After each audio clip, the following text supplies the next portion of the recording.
ជាធម្មលោកស្រីអ្នកសារព័ត៌មានទាំងអស់ជាទីមេត្រីថ្ងៃនេះខ្ញុំមានកិត្តិយសយ៉ាងក្រៃលែងដើម្បីជម្រាបជូនបងប្អូនទាំងអស់គ្នាអំពីលទ្ធផលនៃកិច្ចប្រជុំពិសេសលើកទី2របស់គណៈកម្មការព្រំដែនទូទៅ GBC រវាងព្រះរាជាណាចក្រកម្ពុជានិងព្រះរាជាណាចក្រថៃដែលមានខ្ញុំនិងអាយដាមនីអាដាមសនី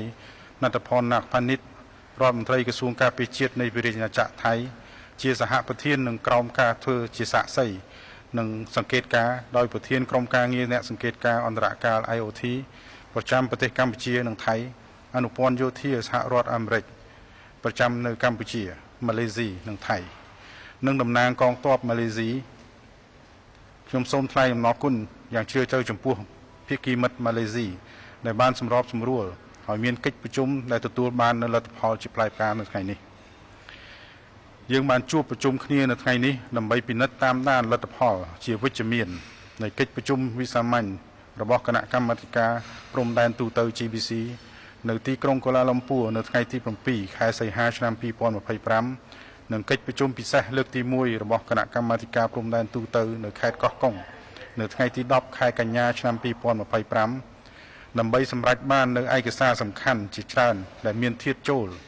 សម្ដៅពង្រឹងកិច្ចសហប្រតិបត្តិការជាក់ស្ដែងនិងលើកកម្ពស់សន្តិភាពស្ថិរភាព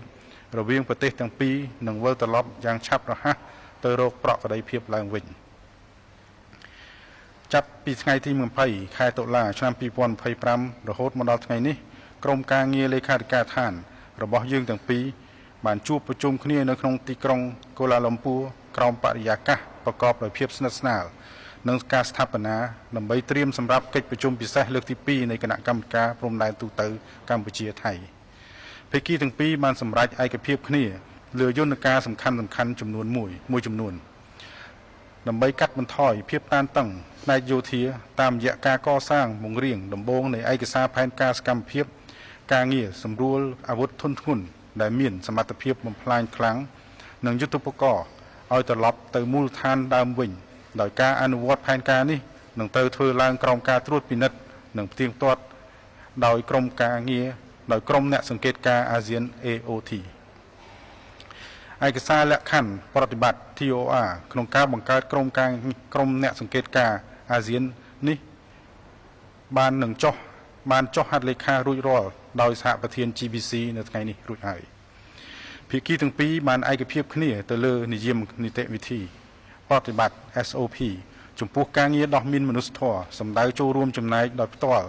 ដល់ការអភិវឌ្ឍសេដ្ឋកិច្ចសង្គមនិងការការពារដល់អាយុជីវិតរបស់ប្រជាពលរដ្ឋព្រមទាំងធានាបាននូវការរក្សាអធិបតេយ្យភាពនិងបូរណភាពទឹកដីយើងក៏បានឯកភាពគ្នាផងដែរលើផែនការសកម្មភាពនិងកិច្ចសហប្រតិបត្តិការដើម្បីទប់ស្កាត់និងបង្ក្រាបបទល្មើសឆ្លងដែនរួមបញ្ចូលទាំងការឆោបបោកតាមប្រព័ន្ធវិទ្យា Cyber Scam និងការជួញដូរមនុស្សរវាងនគរបាលជាតិកម្ពុជានិងនគរបាលជាតិថៃភាគីទាំងពីរបានបញ្ជាក់សារជាថ្មី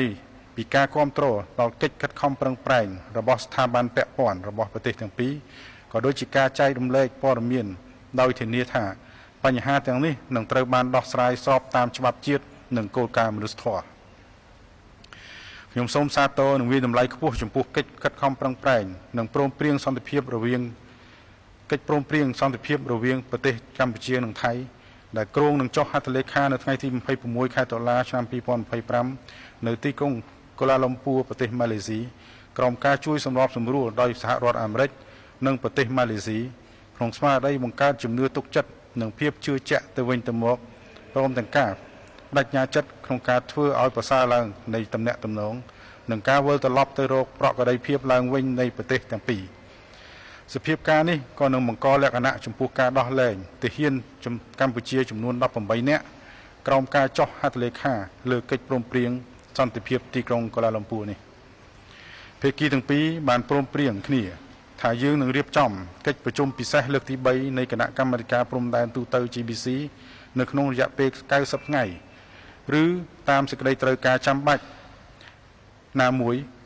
បន្ទាប់ពីកិច្ចប្រជុំនេះដោយប្រទេសកម្ពុជាធ្វើជាម្ចាស់ផ្ទះនឹងជាចុងបញ្ចប់ខ្ញុំសូមបញ្ជាក់ពីការបន្តបដិញ្ញាចិត្តយ៉ាងមុតមាំរបស់កម្ពុជាក្នុងការរក្សា